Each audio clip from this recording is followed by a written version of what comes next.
Guys good morning. তো চলে এলাম আজ একটা নতুন ফেস ব্লগ নিয়ে। তো আজকের ব্লগটা হচ্ছে মানে বাড়িতে থাকবো, বাড়িতে কি করি আর বাড়িতে কাজ টাজ করার পরে দেখো চুলগুলো কাটতে যাবো, বড় হয়ে গিয়েছে। তো প্রথমে চলো বাইরে যাবো। প্রথমে বাড়িতে মানে কিছু খাওয়া নিই, প্রথমে জালটা ফেলে দিই। তো চলো বাইরে চলো। তো চলে এলাম জালটা নিয়ে, এবার জালটা ফেলবো। প্রথমে ওই পুকুরটায় ফেলবো। প্রথমে জালটা পাকটা ছাড়িয়ে নিই। পাক দেখো কত পাক হয়ে গিয়েছে জালে, এগুলো ছাড়াতে হবে, তারপর ফেলতে হবে, নাহলে জড়িয়ে যাবে জাল। তো চলো আসো, দেখো পরে মাছটা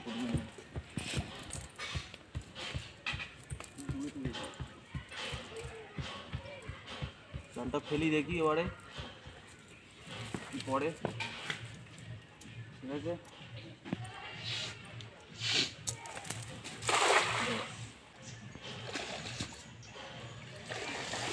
কিচ্ছু পড়েনি, দেখো একটা মাত্র মাছ পড়েছে।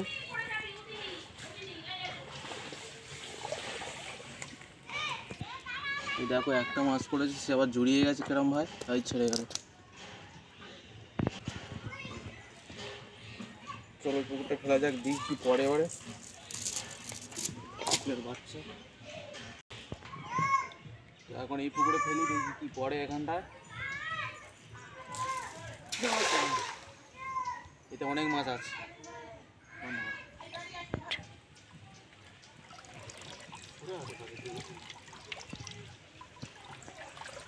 এই মাছ পড়েছে,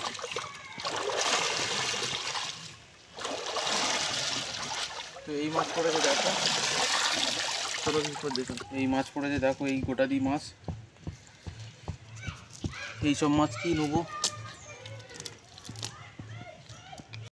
খেলাটা হয়ে গেল, আর হচ্ছে গিয়ে মাছগুলো বেশি পড়ে না, দেখাচ্ছি কি কতটা মাছ পড়েছে। এই দেখো এই মাছ পড়েছে মোটে। ঠান্ডার সময় তো ওই জন্য মাছ টাছ পড়ছে না। তো চুল কাটতে যাবো বলেছিলাম, হচ্ছে গিয়ে চুল কাটতে মানে আজকে যেতে পারবো না, মাছ পড়েছে। তো তাই একটু খালে যাবো জাল ফেলতে। এই হচ্ছে মা হচ্ছে কি খাবার রেডি করেছে, ভাত আছে আর এই তরকারি। এই হচ্ছে কি যাবো জাল ফেলতে, ঠিক আছে। তো ভাত খাওয়াটা হয়ে গেল, আর জাল ফেলতে যাবো বলেছিলাম, জালটা ফেলতে যাব। তার আগে হচ্ছে এই মাটিটা একটু কপিয়ে দিতে হবে, মানে বাবা এখানটা কাজ করছে, মাটিগুলো একটু কপিয়ে দিয়ে, মাটিগুলো একটু ঝুড়ো করে দিয়ে তারপরে জাল ফেলতে যাব। চলো মাটিগুলো আগে একটু ঝুড়ো করে দিই।